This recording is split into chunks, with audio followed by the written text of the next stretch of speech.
All right, hello, it's Aran here, coming to you from sunny Edinburgh, where it is actually sunny, so that's not as sarcastic as it might usually be.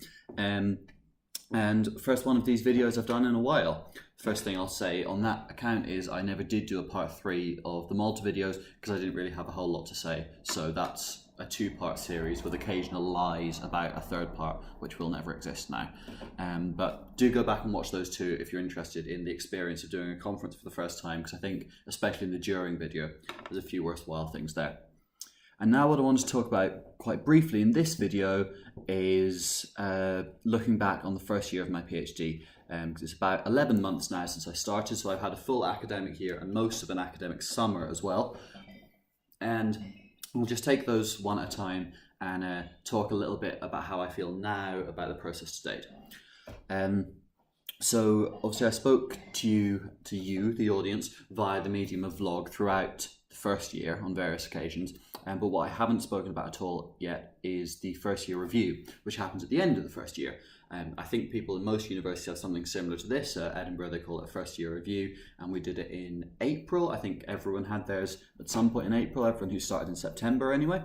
And I heard a lot from other people, from friends of mine who are also doing a PhD, that it was quite straightforward. It was a bit of a walk in the park that you kind of go through, they check that you're doing what you say you're doing, maybe some suggestions for the forthcoming year, and it's kind of checking in on you as much as anything. Now mine wasn't like that at all. Mine was a very rigorous intellectual interrogation of my ideas.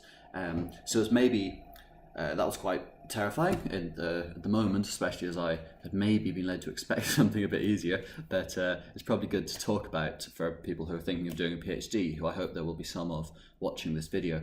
Now, it wasn't unfair, is the first thing I'll say. Like, I went in and I had an external examiner and my 2 supervisors and somebody else chairing the meeting all in the room, and my second supervisor and the external examiner gave, as I said, a very rigorous interrogation of my ideas.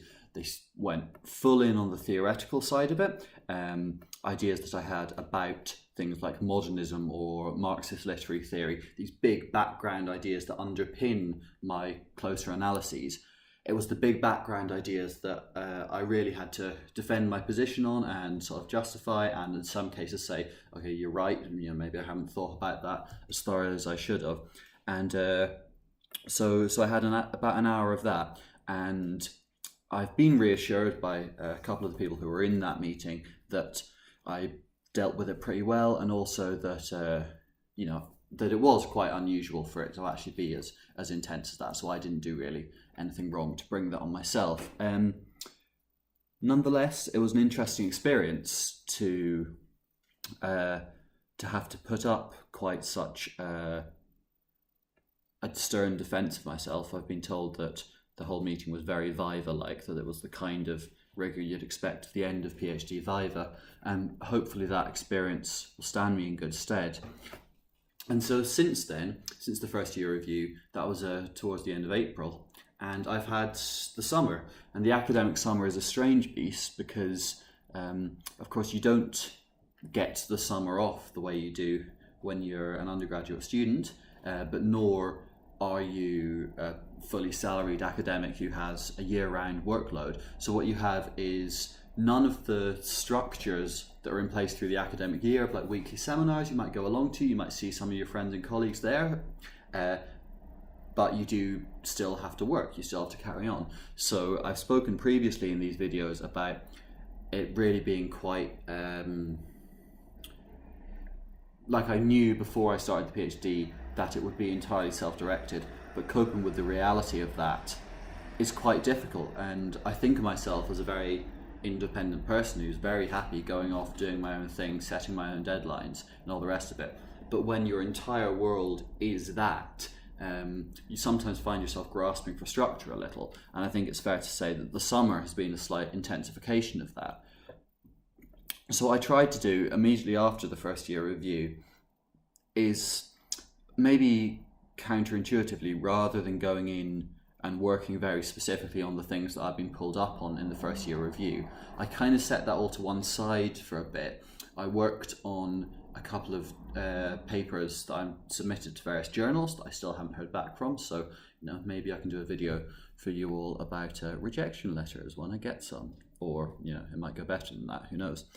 But after I had finished those articles, I decided to give myself a little bit of time of reading very broadly, reading things that were absolutely nothing to do with my PhD in some cases, but even very overarching texts about literature or about history, or simply reading works of literature that I'd wanted to read for a long time that had nothing at all to do with my thesis. I read some Pushkin, and Pushkin could hardly be further from 21st century experimental prose. But it's always fascinating to educate yourself, and I'm not doing a literature PhD because I have any lack of curiosity about far-flung corners of literature. So that was quite good, and I think it maybe helped to reset my brain a bit. But then when I did get back into reading the types of texts that I'll be looking at for my PhD, reading contemporary novels that I had heard things said about that led me to believe they might be worth reading for my topic, what I found then was I think that some of the things that had been said to me in the first year review, and maybe just my own overall view on the first year, was I'd gained a little bit of critical distance. I had a bit of a step back, and I was speaking to a friend and colleague about this recently, and I referred to the Nano epiphanies that kind of guide you through the process of doing the PhD. You're reading something and it clicks with something else that you've read or that you've written somewhere else. You realize there's a relationship that you can draw out there, and it seems like an epiphany. It seems like you've cracked it, and what it is you've cracked about a sentence. You've cracked a tiny, tiny little thing. You've made a correlation or an analogy that might lead you on to another thought, but in the moment that feels like an epiphany. So I had probably a little cluster of nano epiphanies about the overall scope of my project, which was that as much as I want to write an ambitious project, this is no time to be writing a grand theory of literature.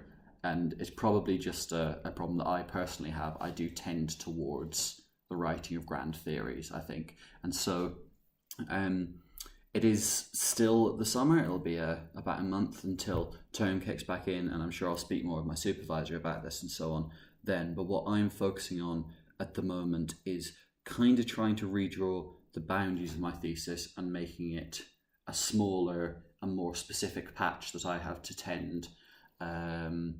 This shouldn't invalidate any of the work I've done in the first year, especially not the more theoretical work, because that's all still good background stuff.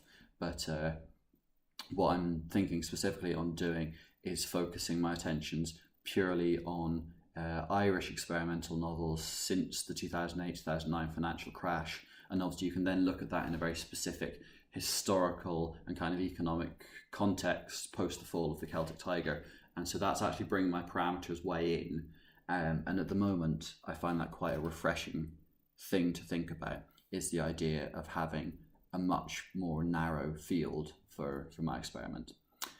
I've also got a new computer, and I don't know if it's actually going to look like this, but when I'm looking at the screen as I'm recording this, it makes my hands look really odd when they're going towards the screen, like there's a sort of forced perspective thing going on, and I'm a monster with giant hands crawling my way out of a tunnel. So hopefully you're all enjoying that. That's about all for now. I just thought it'd be nice to check in, and thank you for tolerating my waffling on. To recap a little bit, I had my first year review back in April. It was quite tough, but it was probably a good wake-up call in some respects. Over the summer, what I've then been doing is reading more broadly, reading around my topic a bit, and more recently I've come back in to reading the sort of novels that I want to look at, and I feel like I've gained a bit of clarity by stepping back and taking some time to read other things. And what that clarity is saying to me at the moment is that I actually want to narrow the scope of my thesis more going forward, so that I can focus on novels where I don't have to be drawing too many comparisons between their historical or political context, because they have to a large extent a shared historical and political context that I can try and delineate a bit more. So hopefully that will prove to be a useful set of insights, and yeah, I'm sure I'll speak to you all again at the very least when the second year begins in a terrifyingly short amount of time. But until then, August is of course the month of the Edinburgh Fringe, so I'm going to enjoy some of that in between working my way through the piles of books which one constantly accumulates. And while the sun lasts, I will probably, well, being honest, I'll probably continue to stay indoors and think, well, it's nice out there, I should go out sometime.